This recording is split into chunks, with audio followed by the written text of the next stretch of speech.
नमस्कार, CSK news में आपका स्वागत है। तो दोस्तों आज हो गया है 6 दिसंबर। दोस्तों आपको बता दें, रशिया के राष्ट्रपति व्लादिमीर पुतिन, जी हाँ, बड़ी खबर निकल के आ रही है। भारत दौरे पर चाइना और अमेरिका में मचा हड़कंप, दी प्रतिक्रिया। दूसरी बड़ी अपडेट निकल के आ रही है, जम्मू कश्मीर पुलिस कर्मियों पे आतंकियों ने की फायरिंग। अवंतीपोरा में एक आतंकी एनकाउंटर में ढेर।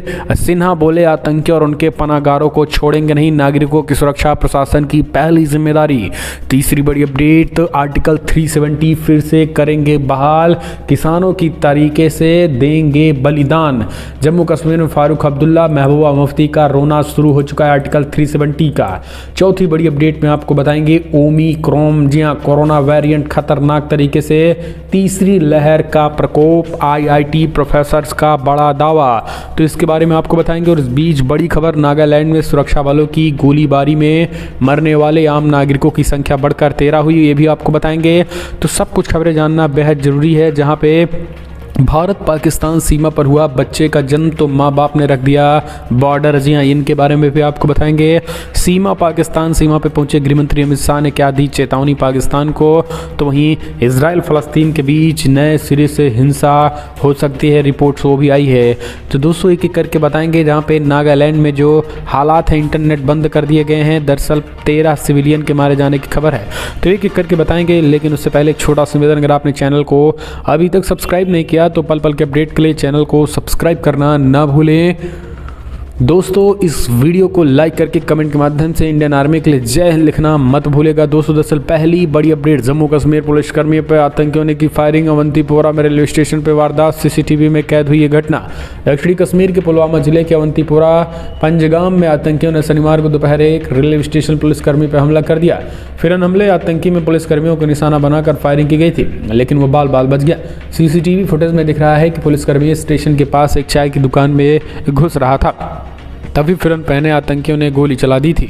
इस बीच आपको बता दें, जम्मू कश्मीर में बड़ी खबर निकल के आई, जहां पे सेना का भी ताबड़तोड़ एक्शन देखने को मिला है। हालांकि एक कार्यक्रम में प्रेस कॉन्फ्रेंस करते हुए मनोज सिन्हा ने कहा है कि आतंकियों और उनके पनाहगारों को छोड़ा नहीं जाएगा, नागरिकों की सुरक्षा प्रशासन की पहली जिम्मेदारी है। जम्मू कश्मीर के उपराज्यपाल मनोज सिन्हा ने कहा है कि टारगेटेड किलिंग को रोकने के लिए उचित प्रबंध किए जा रहे हैं। आतंकियों और आतंकवाद से जुड़े पारिस्थितिकी तंत्र को खत्म करना जरूरी है और इस रणनीति पर काम किया जा रहा है। प्रदेश को बहुत जल्द आतंकवाद मुक्त बनाने का प्रयास किया जा रहा है। परिसीमन के बाद प्रदेश में विधानसभा चुनाव करवाए जाएंगे। उपराज्यपाल ने एक इंटरव्यू में कहा है कि आतंकवाद से किसी प्रकार का रिश्ता रखने वालों को सरकारी सुविधाओं का लाभ नहीं दिया जाएगा। प्रदेश में लगातार बदलाव की बयार बह रही है। पहले बड़ी आबादी को कई प्रकार की सुविधाएं नहीं मिलती थी, अब प्रत्येक नागरिक को उनका हक मिल रहा है। जम्मू और कश्मीर में बिजली की आपूर्ति लगातार बढ़ाई जा रही है। बर्फबारी के दौरान सभी इलाकों में बिजली आपूर्ति सुचारू रहे, इसका इंतजाम किया जा रहा है। सभी गांवों में प्रशासन सड़क पहुंचा रहा है। पहले प्रदेश में 3 मेडिकल कॉलेज थे और अब केंद्र के नेतृत्व में उनकी संख्या 7 हो गई है। उपराज्यपाल ने तंज कसते हुए कहा कि कुछ लोगों के चश्मे का पावर खराब है, इसलिए उन्हें विकास नहीं दिखता। हम चलते हैं अगली अपडेट। किसानों को भी तरह हमें भी देना होगा बलिदान, तभी बहाल होगा आर्टिकल 370। आर्टिकल 370 को लेकर मंच सजाने की तैयारी में फारूक अब्दुल्ला और महबूबा। नेशनल कॉन्फ्रेंस के अध्यक्ष फारूक अब्दुल्ला ने रविवार को कहा है कि जम्मू कश्मीर के विशेष राज्य का दर्जा बहाल करने के लिए प्रदेश की आवाम को किसानों की तरह बलिदान देना होगा। पार्टी के संस्थापक शेख मोहम्मद अब्दुल्ला की 116वीं जयंती के अवसर पर नसीम बाग स्थित उनके मकबरे में सभा को संबोधित करते हुए अब्दुल्ला ने ये बातें कही। हालांकि उन्होंने ये भी कहा है कि उनकी पार्टी किसी भी तरीके की हिंसा का समर्थन नहीं करती है। सिंधु बॉर्डर पर करीब 1 साल से ज़्यादा का वक्त चले आंदोलन के बाद प्रधानमंत्री नरेंद्र मोदी ने बीते 19 नवंबर को किसान कृषि कानून वापस लेने का फैसला लिया था।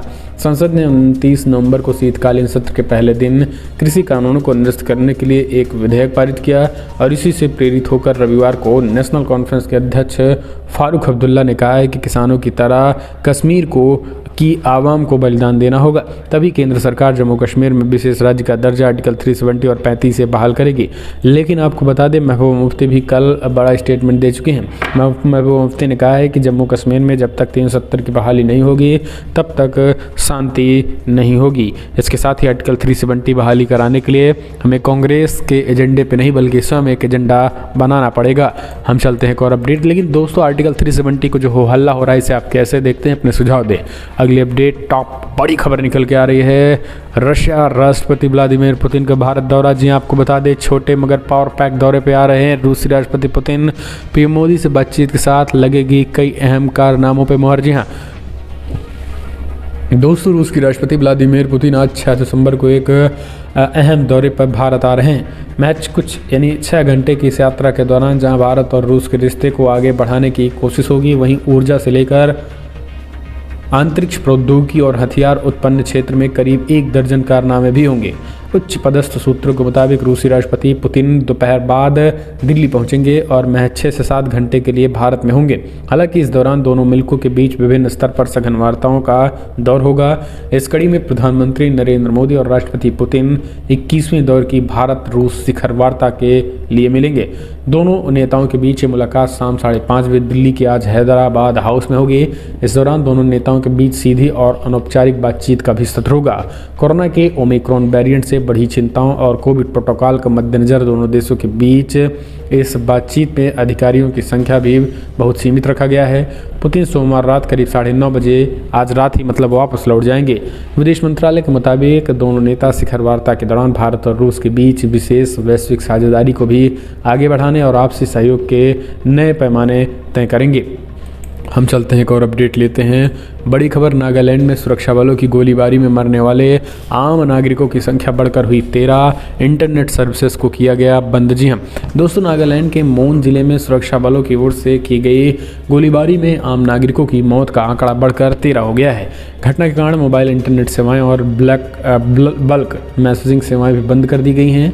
वहीं पुलिस ने रविवार को कहा है कि इस मामले की जांच की जा रही है। यह घटना गलत पहचान का मामला था। इस घटना में सेना के एक जवान की भी मौत हो गई है।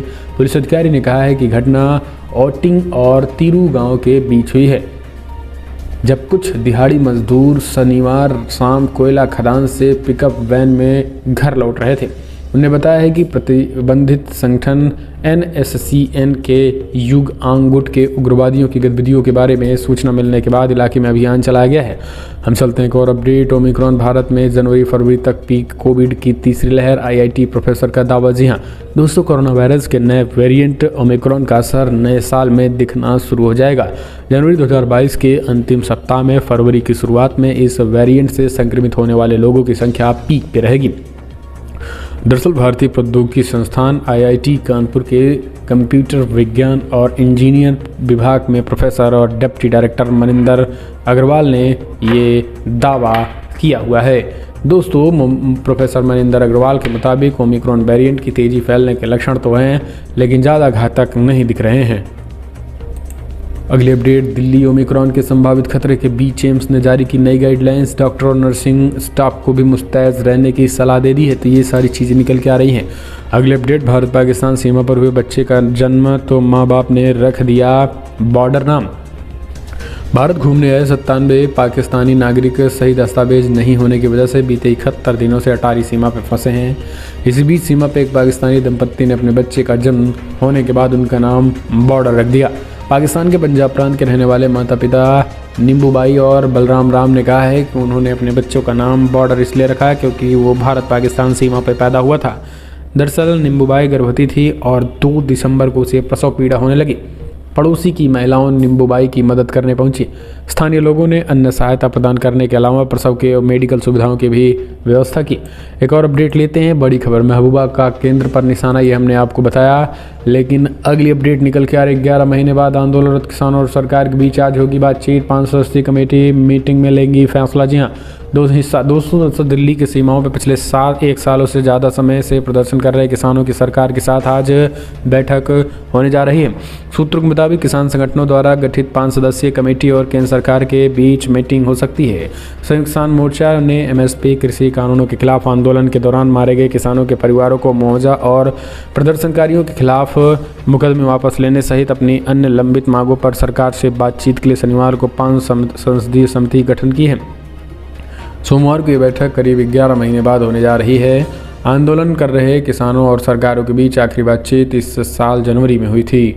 हम चलते हैं एक और अपडेट। महबूबा का केंद्र पर निशाना, आर्टिकल 370 हटने से कश्मीर ने अपनी पहचान खोई, ये हमने आपको बताया। इस बीच एक और अपडेट लेते हैं दोस्तों। बड़ी खबर निकल के आ रही, योगी शाह, जी हाँ, यूपी में सीएम योगी आदित्यनाथ और शाह की जनसभा में लगे जय जय श्री राम के नारे, भारत माता के भी जयकारे। और उस वीडियो हुआ वायरल। दोस्तों, सहारनपुर के 2 दिवसीय दौरे से पहले भाजपा में हुई रैली के दौरान मुस्लिम शख्स जय श्री राम, भारत माता की जय के जयकारे लगाता रहा।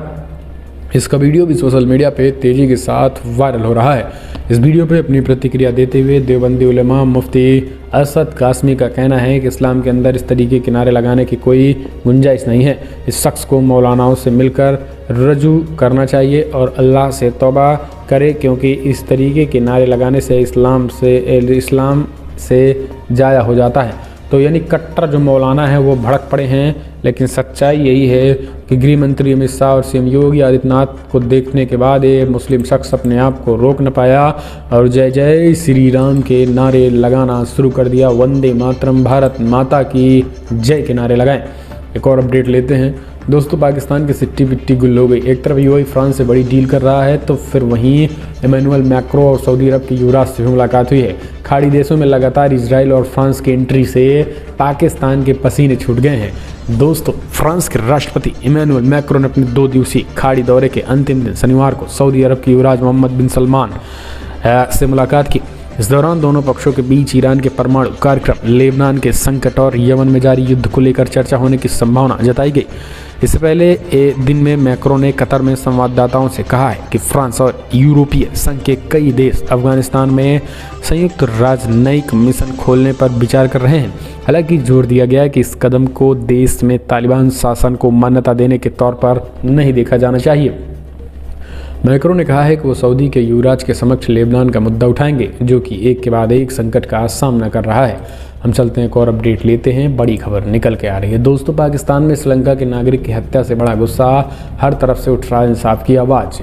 श्रीलंका की संसद और प्रधानमंत्री महिंदा राजपक्षे ने पाकिस्तान में श्रीलंकाई नागरिक को पीट कर हत्या किए जाने की घटना को शनिवार को निंदा की और उम्मीद जताई कि वहां के प्रधानमंत्री इमरान खान पीड़ित को न्याय दिलाने के लिए दोषियों को न्याय के कटघरे में लाने का वायदा पूरा करेंगे और से श्रीलंकाई प्रवासी श्रमिकों की सुरक्षा सुनिश्चित करेंगे। शुक्रवार को एक निर्मम घटना में कट्टरपंथी इस्लामी पार्टी के समर्थकों द्वारा प्रियंता कुमारा दियावदाना को पीट कर हत्या के बाद उनके शव को जला दिया गया था। इन लोगों ने ईशा के आरोपों को लेकर पाकिस्तान के पंजाब प्रांत में एक कपड़ा कारखाने पर हमला कर दिया था। हम चलते हैं एक और अपडेट लेते हैं। बड़ी खबर निकल के आ रही है। उत्तर प्रदेश में दंगाई ही नहीं, कोरोना भी शांत हो जाता है। योगी आदित्यनाथ, यूपी के मुख्यमंत्री योगी आदित्यनाथ ने जनपद चंदौली में 30 करोड़ की लागत से बाबा किनारा राम अघोर पीठ मठ में समेकित पर्यटन विकास कार्य सहित 26 अन्य विकास परियोजना का लोकार्पण और शिलान्यास किया। विभिन्न योजनाओं के लाभार्थियों को स्वीकृति पत्र, चेक और चाबी वितरण भी किया। इस दौरान कार्यक्रम में उन्होंने सपा पर निशाना साधते हुए कहा है कि विपक्ष के पास कोई मुद्दा नहीं है, भाई भतीजावाद के नाम पर पूरे समाज को बदनाम कर रहे थे, विकास के पैसों पर डकैती डालते और बाहर भेजते थे। हम चलते हैं एक और अपडेट। जेडीयू महासचिव के बेटे अमरीश त्यागी बीजेपी में शामिल, ट्रंप और नीतीश कुमार के लिए कर चुके हैं काम। जनता दल यूनाइटेड जेडीयू के राष्ट्रीय महासचिव के त्यागी के बेटे अमरीश त्यागी ने रविवार को बीजेपी का दामन थाम लिया। यूपी के उप मुख्यमंत्री डॉक्टर दिनेश शर्मा और बीजेपी के वरिष्ठ नेता लक्ष्मीकांत वाजपेयी ने लखनऊ में उनको पार्टी की सदस्यता दिलाई है। अमरीश त्यागी बिहार के मुख्यमंत्री नीतीश कुमार और अमेरिकी राष्ट्रपति रहे डोनाल्ड ट्रंप का चुनाव मैनेजमेंट संभाल चुके हैं। बीजेपी की सदस्यता ग्रहण करने के बाद कहा गया कि त्यागी ने कहा है कि उनके परिवार में लोकतांत्रिक व्यवस्था है और वो कोई भी पार्टी से जुड़ने को स्वतंत्र हैं। अमरीश त्यागी ने कहा है कि उनके पिता केसी त्यागी एनडीए के घटक दल के नेता हैं और ऐसे में बीजेपी के साथ हमेशा ही जुड़ा रहा है। हम चलते हैं एक और अपडेट लेते हैं। आपको बता दें, आज मथुरा कूच करेंगे हिंदुत्ववादी संगठन। बड़ी खबर, चप्पे चप्पे पर पुलिस फोर्स तैनात। आज शाही ईदगाह मस्जिद में जलाभिषेक से ऐलान से माहौल गरमाया। डीएम ने कहा सुरक्षा पूरी तरीके से तैयार, चुस्त दुरुस्त है। दोस्तों, यूपी के मथुरा में 6 दिसंबर को शाही ईदगाह मस्जिद में जलाभिषेक के ऐलान से माहौल गर्मा गया है। इस जानकारी के बाद शहर में प्रशासन ने धारा 144 लगा दी है। मस्जिद और उनके आसपास उत्तर प्रदेश पुलिस, पीएसी के जवान और आरएफ के जवान भी तैनात कर दिए गए हैं। इसी बीच मस्जिद की तरफ से जाने वाले हर शख्स का पहले पहचान पत्र चेक किया जा रहा है, फिर उनकी बाकायदा तलाशी ली जा रही है, उसके बाद से ही मस्जिद की तरफ जाने दिया जा रहा है। बड़ी अपडेट निकल के आ रही है। आपको बता दें 2014 में सीमाओं की सुरक्षा को सरकार ने गंभीरता से लिया और बीएसएफ को दुनिया की बेहतरीन तकनीकी मिलेगी। गृहमंत्री अमित शाह ने कहा कि सीमा पर उल्लंघन हुआ तो पाकिस्तान को मुंह तोड़ करारा जवाब मिलेगा। पाकिस्तानी सीमा पर गरजे केंद्रीय गृहमंत्री अमित शाह रविवार को कहा है कि केंद्र सरकार ने देश की सीमाओं पर किसी भी घुसपैठ पर त्वरित प्रतिक्रिया सुनिश्चित की है। दरअसल आपको बता दें गृहमंत्री अमित शाह इन दिनों राजस्थान के दौरे पर हैं और खास करके वो पाकिस्तान सटे सीमाएं इलाकों के दौरे पर हैं। गृहमंत्री अमित शाह ने चीन को मुंहतोड़ और करारा जवाब देते हुए कहा है कि चीन हो या पाकिस्तान हो, देश की सीमाएं 2014 के बाद पूरी तरीके से सुरक्षित हैं और 14 के बाद से सीमाओं की सुरक्षा को सरकार ने गंभीरता से लिया है। उन्होंने कहा है कि भारत एंटी ड्रोन तकनीकी विकसित कर रहा है और इसे जल्द ही सुरक्षा बलों को मुहैया कराया जाएगा। स्थापना दिवस में दिल्ली में बाहर पहली बार गृहमंत्री अमित शाह ने मनाया है। ने कहा कि स्थापना दिवस वही होना चाहिए जहां फोर्स के लोग हों और ये परंपरा बननी चाहिए। गृहमंत्री ने कहा कि आज़ादी का अमृत महोत्सव मनाया जा रहा है। आज़ादी की शताब्दी वर्ष मनेगा तो अगले 25 सालों के इस कालखंड को भारत के लोग याद रखेंगे। इस दौरान बीएसएफ को सीमा को सुरक्षित करने के नए तौर तरीके अपनाने और उनका लक्ष्य निर्धारण करना चाहिए। एक और अपडेट लेते हैं। भारत रूस के बीच बैठक, चीन के साथ नज़दीकी पे रूसी विदेश मंत्रालय ने दिया करारा झटका। चाइना को 24 घंटे भारत का दौरा कल है, लेकिन आपको बता दें उससे ठीक 24 घंटे पहले चाइना को करारा झटका दे दिया है रशिया ने। दरअसल आपको बता दें भारत के करीबी मित्र देश रूस ने मंगलवार को नई दिल्ली में अहम बैठक हुई है। रूस के विदेश मंत्री सर्गेई लावरोव भारत यात्रा पर आए हुए हैं और उनकी भारतीय विदेश मंत्री एस जयशंकर के साथ बैठक हुई, जिसके बाद दोनों देशों की ओर से एक बड़ा साझा प्रेस कॉन्फ्रेंस की गई। इस दौरान एस जयशंकर ने कहा है कि भारत रूस के संबंध हमेशा बहुत मजबूत है, अलग और स्थिर रहे हैं। वहीं रूसी विदेश मंत्री से चीन के साथ संबंधों पर भी सवाल पूछे गए। दरअसल कॉन्फ्रेंस में सर्गेई लावरोव ने से रूस की चीन से नज़दीकी को लेकर भी सवाल पूछे गए, तो उन्होंने कहा है कि चीन से हमारे संबंध किसी देश के खिलाफ नहीं है। उन्होंने कहा कि अगर चाइना को ये लग रहा है कि चाइना और रशिया का जो रिश्ता है वो भारत के खिलाफ होगा, यानी भारत के खिलाफ रूस जो है वो चाइना का समर्थन करेगा, तो ये चाइना की गलत फहमी है। सीधा सीधा जवाब, एक लाइन का इस जवाब से चाइना को करारा झटका लगा है। दोस्तों आपको बता दें उन्होंने कहा है कि अगर हम चाइना के साथ हमारे कोई अगर संबंध हैं तो वो किसी तीसरे देश के खिलाफ उस रिश्ते का इस्तेमाल नहीं किया जाएगा। यानी स्पष्ट तरीके से संकेत ये है कि चाइना जो रसिया का प्रयोग भारत के खिलाफ करना चाहता है, रूस ने करारा झटका देते हुए ये कह दिया है कि फिलहाल किसी भी देश, चाहे भारत हो या फिर कोई किसी भी देश के खिलाफ ये रिश्ता नहीं होगा। तो ये बड़ी अपडेट अपने आप में चाइना को करारा झटका है, क्योंकि चाइना जो है दोस्तों दोस्ती किसी से नहीं करता, केवल और केवल इस्तेमाल करता है और रशिया को का भी इस्तेमाल करने की कोशिश जो है वो। अगले अपडेट, ट्रूडो सरकार यानी कनाडा में भी अमेरिका के बाद कनाडा में भी भारतवंशियों का दबदबा, 3 सदस्यीय सचिव बनाए गए। कनाडा के पीएम जस्टिस ट्रूडो ने अपनी सरकार में 3 और भारतीय मूल के लोगों को महत्वपूर्ण पदों पर नियुक्त किया। ट्रूडो ने एक घोषणा संसदीय सचिव और अन्य पदाधिकारियों की नियुक्ति की। मनिंदर सिद्धू को विदेश मामलों के मंत्री, मेलानी जोली को संसदीय सचिव बनाया गया। मेलानी अक्टूबर 2019 में पहली बार ब्रॉम्पटन ईस्ट से हाउस ऑफ कॉमन्स के लिए चुने गए। दरअसल आरिफ विरानी को संसदीय सचिव की रैंक दी गई। विरानी टोरंटो में पार्कडेल हाई पार्क का प्रतिनिधित्व करते हैं। गुजरात में जड़ें जमाने वाली विरानी को इंटरनेशनल ट्रेड, एक्सपोर्ट, प्रमोशन, लघु व्यवसाय और आर्थिक विकास मंत्री, मैरी एनर्जी का संसदीय सचिव नियुक्त किया गया है। हम चलते हैं एक और अपडेट लेते हैं। बड़ी खबर निकल के आ रही है दोस्तों, नाक तक कर्ज में डूब चुका है पाकिस्तान, हालत हो रही पतली, रिपोर्ट में चौंकाने वाला खुलासा। दरअसल चीन के कर्ज में पाकिस्तान इस कदर डूब चुका है कि उस पर भारी वित्तीय संकट से गुजर रहा है।